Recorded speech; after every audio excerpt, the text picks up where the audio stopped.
Hey guys, welcome back to Uncorked. It's Patrick and Emily, co-hosts of the Miss Independent podcast. So our guest today is someone who has truly seen the film industry from every angle, from her early days inside major studios like Universal and Disney to the vibrant, unpredictable world of independent filmmaking. She's built a career connecting art, activism, and culture, and along the way, she's inspired and mentored countless creators. As founder and president of Monte Productions, she continues to bring powerful, human-centered stories to audiences around the world. Her recent projects currently on the festival circuit include Weiwei's Turandot, which follows the groundbreaking artist's operatic debut in Rome, and Viva Verdi, a heartfelt look at the retired opera singers living in the home of Giuseppe Verdi, built for them in Milan. A longtime member of the Academy of Motion Picture Arts and Sciences, she serves on executive committee of the Student Academy Awards and continues to champion women directors and emerging filmmakers. Dividing her time between Los Angeles and Rome, she continues to push boundaries artistically, culturally, and globally. Please join us in welcoming Christine La Monte. Oh, Hi, Hi, Christine. Christine. how are you? Good, how are you? Excellent. Having a great day. It's beautiful out. I'm in LA. What could be bad? But Rome has it all. I just came from being in Rome for a month, so that's really where we should all be, actually. Yeah, we were just going to ask, how was your trip? How was your time there? Oh, it was amazing. I have these two films, these two opera films, Viva Verdi and Ai Weiwei's Turandot, and they both premiered this last month. So Ai Weiwei was in Florence at the Festival di Popoli, the biggest documentary festival in Italy. It was fantastic. It was spotlit, and it was wonderful. We were all there for it. And then Viva Verdi premiered at Casa Verdi. They had never seen the film before. Oh, So all the wow. residents and the board and some VIPs were there, and it was just so lovely and very emotional for us. It had been a 12 to 13 year process to go back with a finished film. And some of the featured residents in our film had already passed, so their wives and husbands and family members were there. So it was especially very emotional for all of us to see how alive and vibrant and beautiful they were in the film, as in life. What an experience. Yeah, I know. I pinch myself a lot because I grew up with opera, and just by chance, I'm Italian, and my grandmother was from Sicily, and she would play these red vinyl albums. I can see them clearly on her, whatever it was called at the time, gramophone or whatever it was, and she'd be making her sauce, and I could hear Mario Lanza. Oh, Or there was singing Verdi and Puccini, and yeah. how incredible that was. So it's kind of seeped into my soul, all these senses of smell and sound, and my grandmother kind of humming along. And I really didn't know how essential opera was, but Mm. it was in my blood. And then when I worked at Universal as a marketing executive, I worked with Zeffirelli on La Traviata, which was such a gift. So I got to be good friends with him, and he kind of took me under his wing. But I always had opera was always in my life. So it was a blessing now to be working on two opera films with Verdi and Puccini. And how right that Verdi came first, because when Verdi died, Puccini kind of took his place in Mm. the in the Italian culture, opera culture. So how blessed I am to have opera around me all the time. How did those two projects come about? Were you the one who reached out, or was Well, it's really interesting. You have to work hard and say yes. Those are some of my mantras, right? it? So I'm living in Rome, and I have to show you this the power of creative visualization. This was in front of me because it was the key that I had for my new home in Rome Oh, years ago before I went there. And I kept it here in my office near my computer, and that was going to be the my entrance to living in Rome, because that was my dream. And so, and I had my Italian citizenship, or was about getting it at the time. yeah. So when I was there, I had worked at I was a marketing executive, Universal Disney and Orion, and then I was at Rogers and Cowan, the head of the film division. And I had a client, Yvonne Russo, came on board with a small film, and she called, and I happened to answer the phone, and she said, "I know you don't take small films, but would you think about this one?" And I said, it was about Native Americans, which I also have a very soft spot in my heart. And I said, absolutely. So she came in, and we did this film, Naturally Native. It was very successful. And while I was living in Rome with my husband, she sent me a text or something, maybe on Facebook. And so she said, they got in touch with me and they said that you should be on this project. And I said, okay, what did they say? What else did they say? And they said that you have to be involved in this. And I said, well, what's the project? And she said, it's in Milan, it's Verdi, and it's an older generation. So I immediately started to cry and said, that's everything that I love, which is really the truth. I grew up with opera. I grew up with a large extended Italian family. They're just naturally a lot of us. So I grew up with an older generation and respected and, really looked up to them. And I was so happy to be around that. And so we went the next, a few months later, we went to Milan and with our own money and established that we could do this with them. We got a letter of permission from the board, and then we went back a couple of times and created this film. So we had an arc, but with documentaries, you work, you raise money, you wait, you work again. So it was kind of patchwork together. So we finally finished it. Last year was our first. We went to the Woodstock film festival where we launched our film, and then we've had a lot of international and maybe about 15 festivals, really robust festival. And now we're on the Academy portal, which is incredible. Dreams, right? I have two opera documentaries on the Academy portal, which I don't know. Maybe it's a first. I don't know. Not sure. I always find it so fascinating when you meet people and they've had an experience in their lifetime and it all somehow comes together later on. It happens early in your career, early in your life, and somehow things just come together the way they're meant to happen. And you Exactly. have your family, you have your interest in opera, the Italian side, all of these things Yeah. just come together so naturally. Uh, And it I just know. became this It's beautiful. miraculous, Yeah. also because these really are concentric circles all the way around. As you said, these things happen. And if you live long enough, if you're lucky to live long enough to, to be, to have see these benefits, and that everything is a stepping stone that leads you to your future. And then you wait. And then through COVID, we had to pivot and do remote editing and things. But then you discover now people are more eager for this kind of fare, for more sophisticated, uplifting fare that is a game changer, that absolutely lets you see the elderly in a different light. They're creative, they're jamming at, in their 80s and 70s, and it's where you want to be. It's where you want to spend time, where there are young people and older people exchanging passionate remarks because they're all obsessed with music. That's what they love. So these concentric circles, what happened is that I went up to Milan and I was working with a young student. He was just finishing his film, Maxim Derevenko. And so I said, Maxime, you've got to come up to Milan and be our cameraman. He said, okay, I'm coming. I can stay with my aunt up there from Rome. So he came. He was a great, very incredible young artist at the time. His mother said to me, we think we have a creative son, but we're not sure. Could you look at his project? I looked at it. I said, he's beyond creative. This guy's really an artist and fantastic. So he came up, was our cameraman on the 3 shoots that we did, went back to Rome and became the head of the film and video for the Rome Opera House. Wow. And he directed Weiwei's Turandot. And he called me up and said, you've got to get involved and be my producer on this movie. So that's when I formed a co-production with Marta Zaccarone.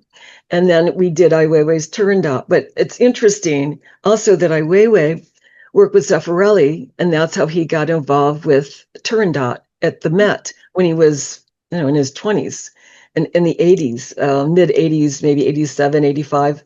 And so, and then I worked with Zeffirelli on La Traviata and the Verdi film, and then he worked with him on the Puccini film, and it all came together. So I love these concentric circles. They're exciting, and it makes life beautiful and lovely and worth living, I think.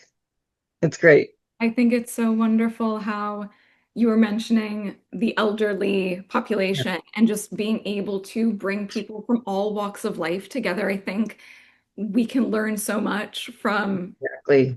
from the older generation, but also I think we can exchange so much information. And I think Exactly. a lot of younger people also have so much to offer, like your cameraman, Exactly. where these collaborations become so powerful and enriching. Right, for both sides, right? In fact, I just got an email from someone that said that they went to see Viva Verdi, and I think it was their sister also went to another screening at one of the festivals in her 90s. And it so inspired her that she took her writing out again. And now she's finishing this book that she started years before, because she said, if they can do that, so can I. Wow. And that's the power of film. That's the power of inspirational films that show us that there's no age limit to creativity.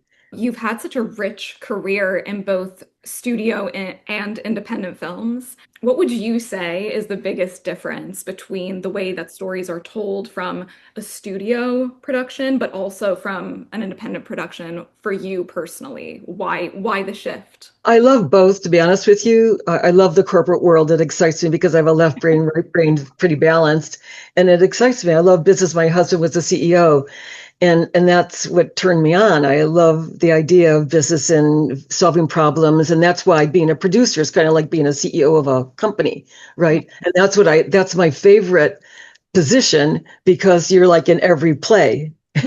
You're like the catcher or the pitcher in baseball. You're involved in every play. So yeah, so I think that in the studio you have more constraint. There's budgetary constraints, there's also creative constraints, and they also go for more a little bit more traditional fare. That's changing a little bit, but they need those tent poles. They need to have winners. They need to have films that make money and profit, because they're beholden to the boards, to other companies that own them. So that's an important part. In independent film, you can have more creativity. You can go in any direction. There are more personal stories. They could take as long as you want. There's no constraints, as many constraints in any case. So I think there's pluses for both. I mean, trying to raise money for independent films is really staggering these days, because a lot of companies are not available right now with these fundings. Viva Verdi, we were lucky. We got most of our funding came from foundations, and so we were very lucky in that respect. And in a co-production, and on the other hand, co-productions, Weiwei was an Italian-U.S. co-production with La Monte Productions and Insipid Film. And Andy Cohen came on as a producer. I brought him on. He worked with Weiwei as an executive producer, and then he brought in Julian Lennon. And so that was exciting. Yeah. And I brought in Marcy Polier, and we're all kind of activists. And Ai Weiwei's whole thing, that this was an opera for peace, this Turandot. And so we all kind of agreed on that. And it was exciting to have this independent film that had kindred spirits being motivated and driven by the same thing. Ai Weiwei, the opera, and what it represented, change and freedom of expression and all those things that are represented in the film. So I like that as independent. And how timely for right now as well. Exactly. Yeah. Beyond timely. So right. Yeah. So that's it. You never know. We knew this was, on that level of change and challenging, but we didn't know how much it was going to be. None of us knew. So yeah. So those are the differences I feel between. But I like them both actually. With with studios, you don't have to worry about the budget. It's done. It's there. You just have to make sure that you're on it, that you follow Yeah. it. Sometimes with independent film, you go over it and then you raise more money to cover that. So it's always possibilities. And that's one of my other mantras is look for and expect miracles, because in independent films, you really need miracles to happen on a daily basis. But filming in Italy is a little different too than filming in the US, because the culture is very different there. Their whole way of moving, we run by an urgency.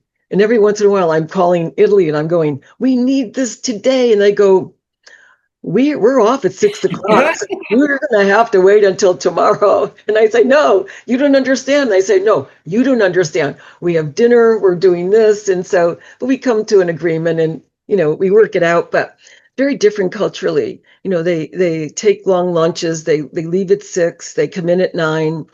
Yeah. And for me, because I'm one of those, people that works all the time, that's kind of my studio training a little bit, is that I'm up at 6:30 when they're leaving, and I'm up at 12 midnight when they're coming in. They go, don't you sleep? And I say, sometimes it's more important to be there with you so that we can, move forward with some of this, because there's so many departments to deal with.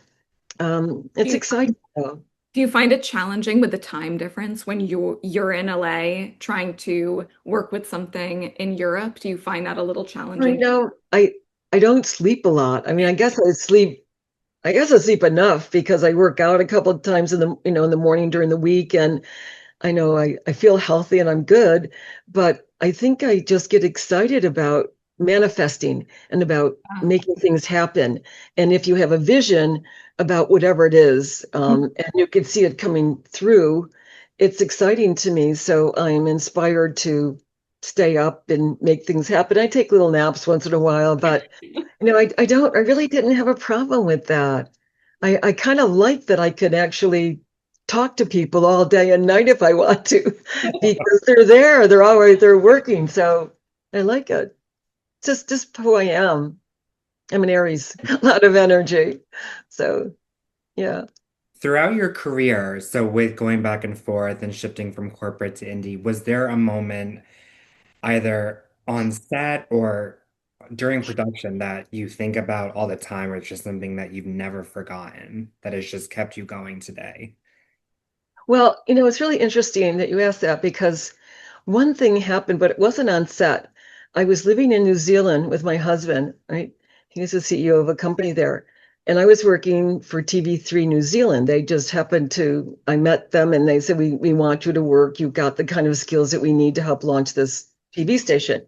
So when we came back, it was it's probably the early 90s. And I had been working at Universal, Disney, and Orion, no, Universal and Disney, and then TV3 New Zealand. So when I came back, I said, okay, I'm going to open up my own PR company. So had my stationery made up. It was my birthday. And I remember getting a call from Charlie Glenn. And Charlie Glenn said, we want you to come and head up marketing at Orion Pictures. Now, Orion Pictures was like this gem, this jewel of a small little production of this little studio. And I said, well, Charlie, I just made my stationery up for my PR company. And he said, well, tear it up.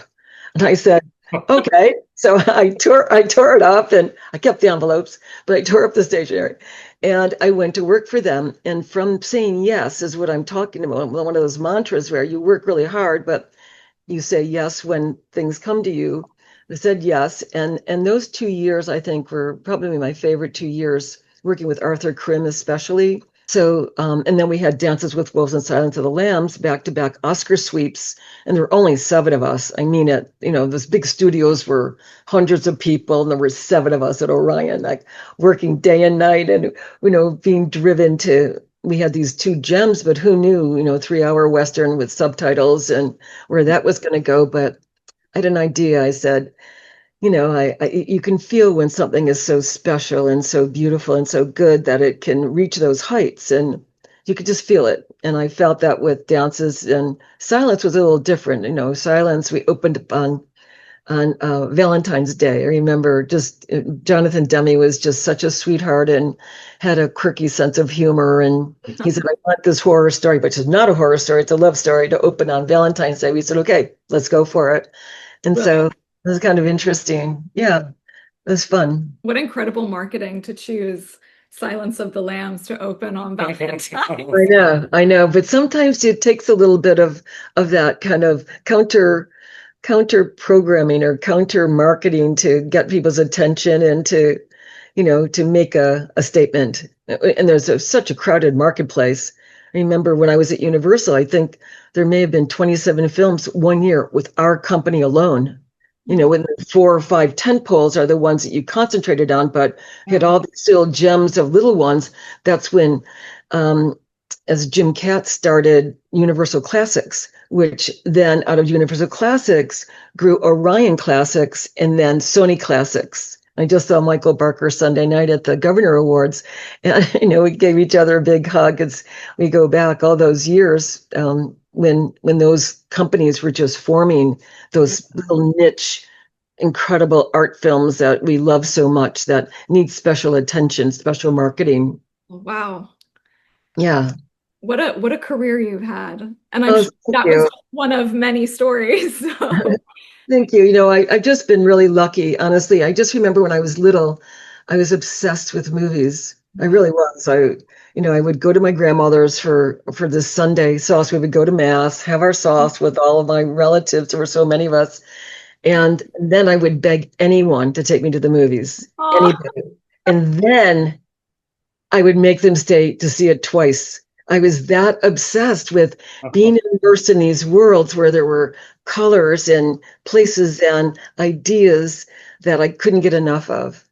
So I think that's part, if you follow your passion. I know that sounds so trite, but I think that's maybe what I did or how it happened for me. It just unfolded. I say yes a lot. And then I find out how to make things happen. Because you work in LA and you've worked internationally, you've worked in many countries, what do you feel that in the US specifically, they could learn maybe from independent filmmakers in Europe and vice versa? Do you think that there's a difference in independent filmmaking across the board, or is it pretty much the same? Well, it's interesting because in Europe, they have less resources than we do here. So there's some great companies there, like Cartoni has the best heads for cameras and things like that, the best in the world. But when you're looking for post-production houses and other things, they aren't as available. There aren't as many of them. So I think we have more resources here across the board. But I think that's one of the things. And I think that, I don't know, that urgency goes either way. It could be a good thing or a bad thing. So in Italy, it all gets done. It does, and it's beautiful. The Italian films are some of my favorite films, along with Japanese films. So, and American films too, and French. I guess I just love them all. So, but I think Black Orpheus is my favorite. In the 50s, oh yeah, it was based on the myth of Orfeo and Eurydice. And it happens during Carnival time. And when I was at Viva Verdi, at Casa Verdi, making Viva Verdi, there was this beautiful Brazilian man, black, gorgeous, tall, beautiful man. He was probably in his 80s then. And, we're interviewing him, and I said, what have you done? And he said, I was a ballet dancer, and I danced in Black Orpheus. And I said, you are kidding me. So we both started to sing and dance. That was one of my favorite moments, actually. That was because my favorite film, and here was one of those, special men that was a part of, actors that was a part of that. And he said he also did some other things on the film. I'm not sure what, but it was exciting to hear him talk about it and to sing some of the music. You have to listen to the music. Yes, I think we need to review this film in our podcast. Yeah. It's very special. Independent film. I mean, I know one of your favorite films is Cinema Paradiso. So, Oh, I love that movie too, definitely. What is yours? I have this profound love for Billy Elliot, which is Mm. I don't know if you've ever seen it, the movie. Oh, absolutely. More than once. It's a great movie. Such an uplifting, sweet, soulful movie. I love it. No, it's wonderful. And it's also one of those films that says you can do anything, be anything, no matter who believes in you. But if you have one person who believes in you, that's really all you need. You have to kind of believe in yourself, though, more than anything. When you started out, did you have a specific path you were looking at, like producer or director, and then it sort of took on this life of its own, or were you open to? Well, it's very interesting because I always wanted to have children, like a lot of them. And I don't have it. I have stepchildren for my husband, but um and my friends would say, "You're a businesswoman. You're going to be a businesswoman." And I said, "I don't see it. I don't know what you're talking about. What do you see here?" And they said, "Oh no, believe me."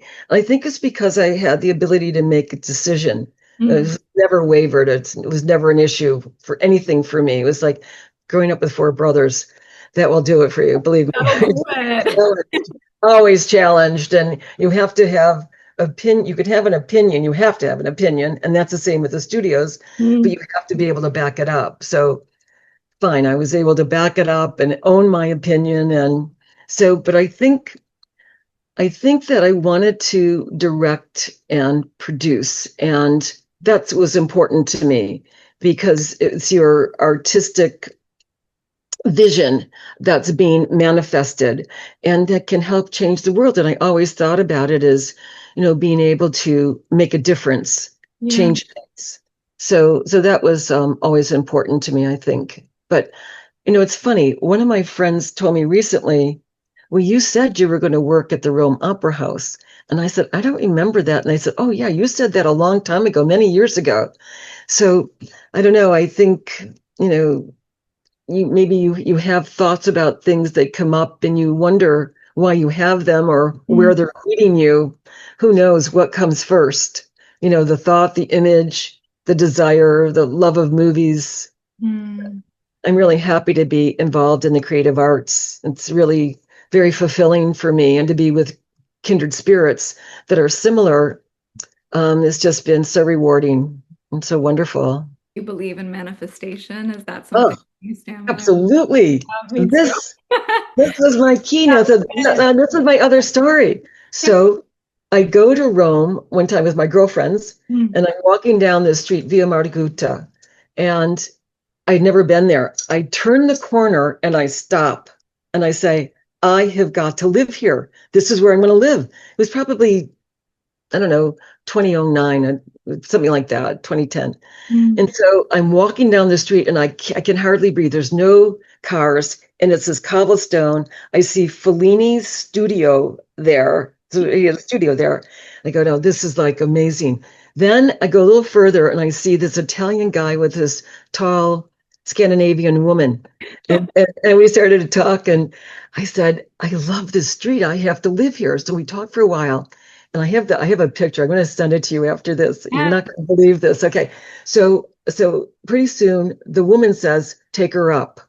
I have no idea what they're talking about, but when an Italian says, "Come with me," you go, Oh. because it's a Kevin. So he takes me down the street. He opens up this door. We go up the stairs and everything is pink. And there are palm trees in the middle and all these apartments and stairs going up.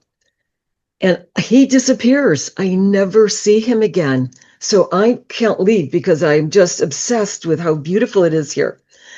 Cut to, I meet my girlfriend, Carol Andre, and I go, I'm obsessed. I have to live on this street. She goes, "Oh, we're going out to Vani's for the weekend." Mm. We go out to Vani's, and my friend Carol says, "Christine's found a place that she loves, and it's Via Margutta." And he says, "Oh, Roberta lives there." So we call up Roberta. The place where he took me is where she lived, and that's where I lived for a year with my husband. This little key here, this little tassel here with this red tassel. I'm not kidding you. I absolutely believe in manifesting, without a doubt. I do it all the time. It's important. It's important. So powerful. And I'm going to send you the photos because the place was just incredible. And Roberta was a dream. She was a designer for opera, production design for opera and theater and film. And so Mm. all of her furniture was Biedermeier. And she would call us up and she'd say, we're going to hear this genius young girl from Russia in a little place that Michelangelo designed. Are you doing anything tonight? And I'd say, oh, we are dressed and ready. What time should we meet you? So it was magic like that all the time because Italy's filled with these incredible artists that are either and old from thousands of years ago or 500 years ago, and then young people that are being passed the torch to Wow. continue with that art. And that's what Viva Verdi's about. So it was a wonderful thing. I really recommend it for anybody to get out of their comfort zone, go to another country, live there, be immersed in the culture, the language, the food, and incorporate new things into your life. A good, Yeah. a good friend of mine just moved to Rome, so I think you've convinced me. I think it's time to go. Oh, yeah. If she needs any recommendations, tell her, let me know. I'm happy to help her out. Oh, I'm sure she Yeah. would. That would be so helpful. Oh, yeah. Speaking of the paperwork in Italy, she had quite the struggle Oh, to get yeah. everything prepared. Bureaucracy. 2,000 years of bureaucracy. Here we can, cut through some things, but there it's serious. Yes, I think now that she's there, she feels a lot more settled, but leading up to that point, she was very Yeah. stressed and very confused Yeah. about the system. Yeah.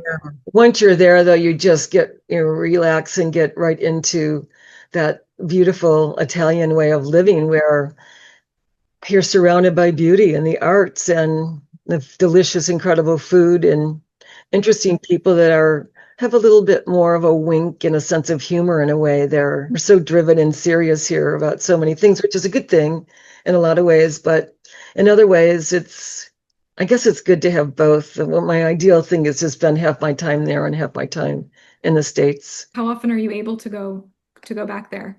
Well, during COVID, I didn't go, but recently, I mean, I spent a month there, and I absolutely will go back and find a place to rent because I need to be there more often. I have such great family and friends there, and every time I'm there, I'm an Academy member, so I went to Soho House, Rome, to Mm. 4 screenings, Academy screenings, and met a lot of filmmakers, and it just opens up all these other worlds, all these other doors of creative people that think a little differently, Yeah. to collaborate with them is what's exciting. And in fact, another filmmaker came and talked to me about another opera documentary, Donizetti. And then I said, okay, so there's Verdi up there.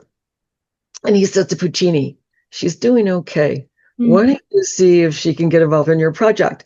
And then Puccini goes to Donizetti, we've got this girl down there. Why don't you get in touch? So that's how I visualize things happening. Why not? You work a lot with female filmmakers, and I'm curious, have you seen a growth in female filmmakers? Have you seen an uptick of more, or do you find that what makes you want to work specifically with female filmmakers, besides being a woman yourself and knowing the industry the way you do? Well, when I see creativity and when I see somebody who has a vision, I don't care if it's a kid, I get excited and I want to be around them and I want to talk to them and be a part of what they're doing. That said, there is some simpatico because, when I'm working with the women, obviously we think about things very similarly. But because I grew up with 4 brothers, I also have that mentality of understanding from a male perspective. I just do. I was around it. I had 4 male cousins 2 doors down. So I was always surrounded by a lot of guys. However, I don't see more women directors in Mm. documentaries, maybe, but not in feature films. And I think it's an issue. I think men really still control a lot of the high financial positions. Yeah. And, I think we need to have more CEO women who really can take it from that level down. That's where women really need to strive to be in my world of my experience. That is an interesting observation that more women are into documentary filmmaking. Anybody can really pick up a camera. You have an idea Yeah. and you have a vision, and you get a good producer on board who can help you raise some money and take Mhm. some, share some of the burden with you as you go along. Having a good partner is really important.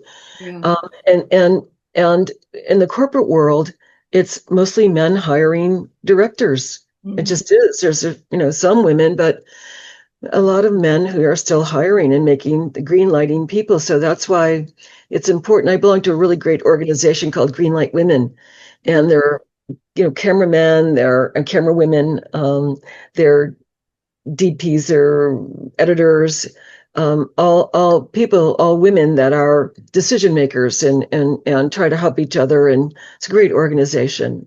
It's really good. We have so many questions for you, Christine, but we've gotten so distracted by all your beautiful stuff.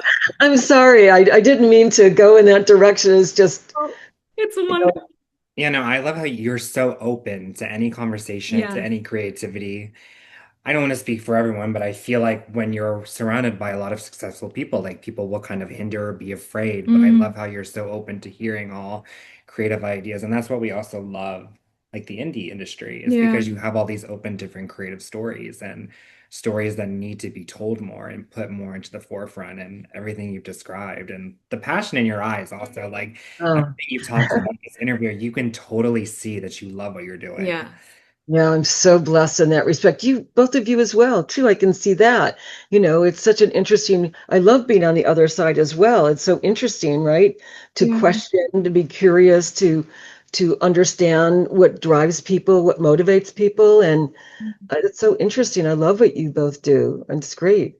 And it's what I do in documentaries. When you question people and try to get to the core of, when Yvonne and I went to Casa Verde, what we wanted to know was what makes for a happy third act of life. Yeah. What makes it, and it's creativity, it's music, it's living with young people who question and need you and respect what you have to give them. And in our film, Maximiliano, who's being taught by Jambi, says you can't get this in books. You really have to be there to understand and to have one-on-one conversations. And so, I don't know, I think curiosity is really an important thing. And Yeah. I think for me also, when I think about some of the things that I would tell emerging filmmakers, besides saying yes, working very hard and look for, believe in and look for miracles, is that when you see a red flag, Mm. don't wait for the second or third one. I really think that red stands for R, and that means run, because those red flags, honestly, in my experience, I've always been more compassionate and said, oh, you know, it's okay. It'll be fine. Well, it isn't. It never is. Yeah. So I think I was thinking about that recently. And I think that's an important thing. It's not a negative thing. It's just a practical, realistic thing. Red Mm. flags come up with things that happen, with people, with situations. You just have to trust your intuition, and go with it, and understand that there are other options available always. You Yeah. don't have to go with what's in front of you all the time if it doesn't feel right. And I think that that's very true in life as well. We get these Exactly. flags and we make excuses or we pursue it anyway because we think that's the journey we're supposed to pursue or that's the road we're supposed to take. And there's so many other options. We just haven't turned our heads to look at them. So So right. I love that. I love how you position that. That's exactly right. It's in life all the time. And I was thinking about that because we often settle. We often say, well, this came our way. But when you really look at it, sometimes your body will tell you just it doesn't feel right, or this is not good. It just doesn't fit in with everything else. And it doesn't change usually. This will be another red flag and another one. And if you have to get the third one, it's like you didn't really have to spend that much time to understand that it takes three to move on. I don't mean to be negative about things because I'm really the eternal optimist, but sometimes you have to be more practical. You have to season it with a little practicality and just look at the whole situation. I don't find it to be negative at all. I actually think it's very empowering. What you're saying is to just trust yourself and know who you are and know that you know ultimately where you need to be and what you need to do. And if something is telling you not to do that, there's a reason. You might not know what it is at that time, but you know internally if it's meant Right, for you or not. And I think right. And draws us into the independent filmmaking process and also all these beautiful stories that are being told is this staying true to oneself, finding authenticity, and giving people a chance to find their voice. It's not always an easy process, but we want to encourage any filmmaker who's willing to take a bold stance, and I think that that's exactly what you're doing.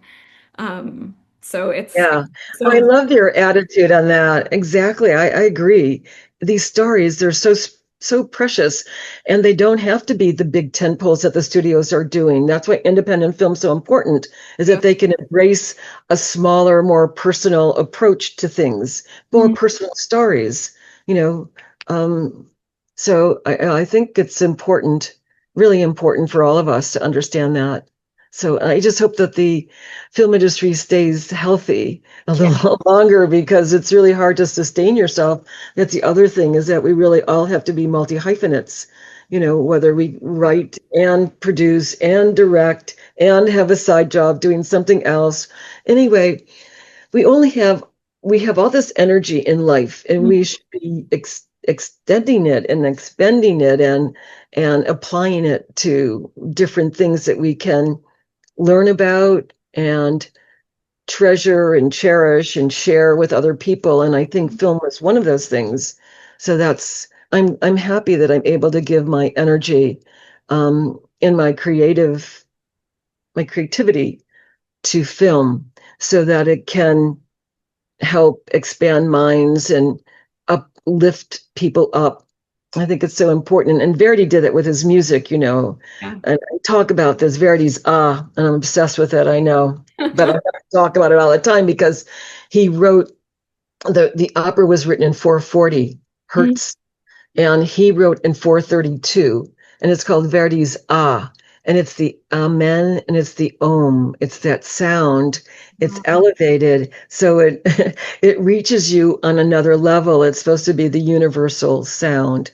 So you have to read about it. It's really so when you're listening to opera and music, you could either listen to hard rock that I don't know what it does to you, or this elevated music. I think Verdi and Mozart probably were the two that wrote in that 432.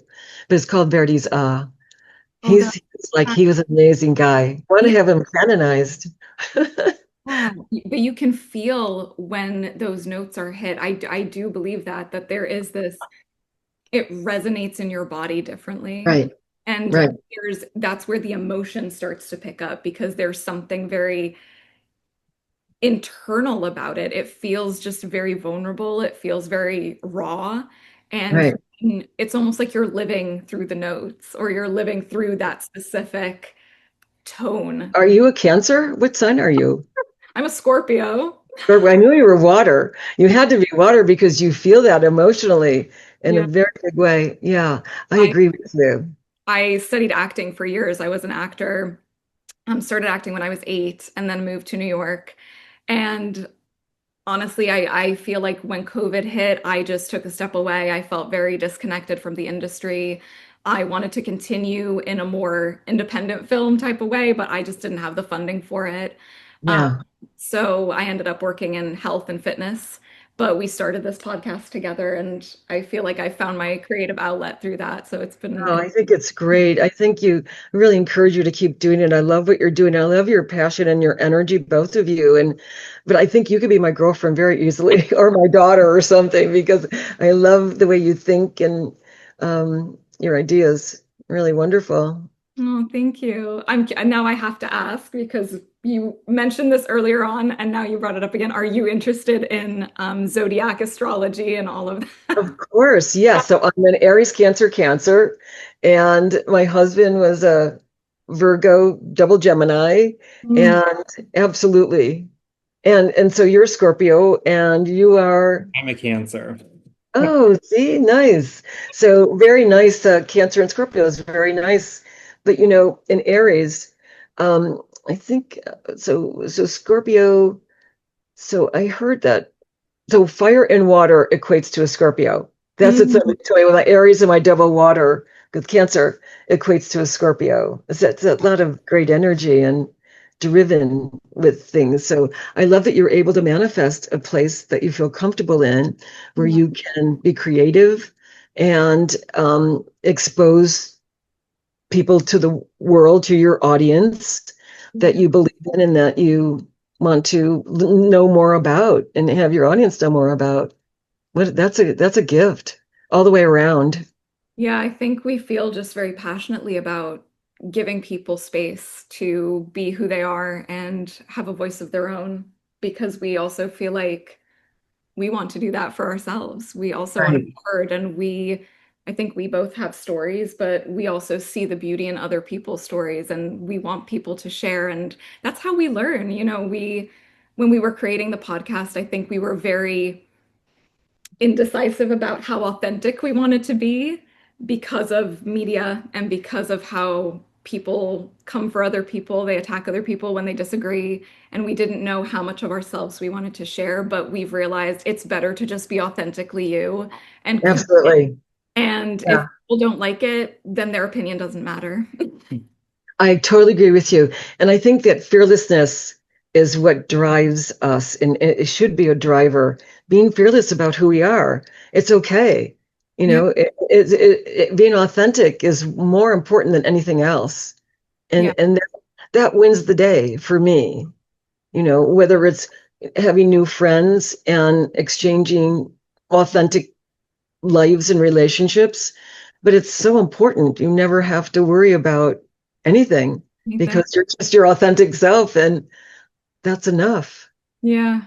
That's more than enough. That's beautiful. Yeah, and taking those risks. I feel like you think about if we hadn't done this, or just anything, that decision you don't take or anything, you just constantly think about it. But it's just the beginning of the journey, but Yeah. it's so fun and worth it. Yeah, I love what you do. I love being on the other side of things like that. I think it's, even when we were interviewing, whether it's, Viva Verdi or Weiwei, an interview is always such an important part, because you have to kind of win their trust in a way. Also, you're asking intimate questions, and Yeah. have to just let them know it's okay. You're in good hands. We will take care of this and respect what you're doing and what you're saying. But I think, what else is there on the planet? I mean, that's the real thing. That's what's important. I think we're here to evolve. I think that we're here to help other people evolve when we can. And so that's what is to Yeah. me. I just A had lot. a fascinating conversation with a friend of mine about people who have made mistakes in life where it's put them in a position where they're being judged and then Mm, they change over time. And yet people still hold these grudges against an action that they did when they were a lot younger before they realized what the consequences were. And we were mm, talking about the fact that life is all about growing. Not everyone starts off in the same place. And mm. should have the space and opportunity and be allowed to make those mistakes and grow from them. But Absolutely. I do feel like a lot of the social media, which is what we deal with our podcast, Mm, it is very negative and it doesn't allow you to make mistakes often. So it's finding the people and the community where you feel open and free enough to do that, that I think we've been very lucky. We have such a beautiful community of people and supporters, and yeah, it's just been a pleasure to allow, be allowed to be yourself and make those mistakes along the way. well, I'm very happy to meet you both, very much so. And I hope that we can continue our conversation, you know, through through time, Yes, because I think you're absolutely. both so interesting, and I'd love to know more about your lives as well. I'm going to be in New York, December 2nd through the 9th. You're in New York, Yeah, right? we're So here. maybe we could have lunch or something on me, my treat. Oh. Yeah. That We're would be speaking fun. of Viva Verdi at Lincoln Center on December 3rd. Oh, And incredible. maybe you'll come. We'll Yeah. have to go to that. Yeah. Yeah, that was great. Oh, Yeah. incredible. All right, Christine. Well, I want to ask you one final question. Sure. It's a little odd, but Okay. our podcast centers around independent films and pairing them Yeah. with wine. What wine would you choose to pair with your two current projects? Do you have a label, a type of wine, or a note, some kind of note in the wine that you feel pairs really well with your two films? Well, I'll tell you my favorite wine right now is a Cremant, Mm. Cremant de Bourgogne. And those are the wines that I love. They're sparkling. I like the pink ones. And Louis, I'm trying to think of what, because I've changed a few, because I can't get this one that I used to get cases of them for years. Mm. And now I'm going to a Cremant d'Alsace from Okay. Alsace. But the Cremants are a little crunchier. Mm. And that's what I love. They're light, but they're crunchy, they're pink, and they're bubbly. And that's what I love. So, although I do think that Weiwei probably needs like a deep red something, Yeah. Italian wine. But Viva Verdi, maybe that lighter, crunchy, pink, Mm. bubbly one. Right. Yeah, it was such a pleasure. Thank Oh, you so God. much. Thank you. Yeah. Yeah. I never Until would I have ever. see you in New York, right? Yes, we'll see you. Very exciting. Okay. Thank you All so much right. for your time. We really appreciate it. Thank you. Okay. Ciao. Bye. Thank you guys for joining us today with the incredible Christine Lamont. And for more content like this, don't forget to subscribe and click the like button below. If you are interested in the Miss Independent podcast, we are available on Spotify, iHeartRadio, and Apple Podcasts. All the links and info will be presented at the end of this video. Thank you again, and we'll see you next time. See you next time. Bye.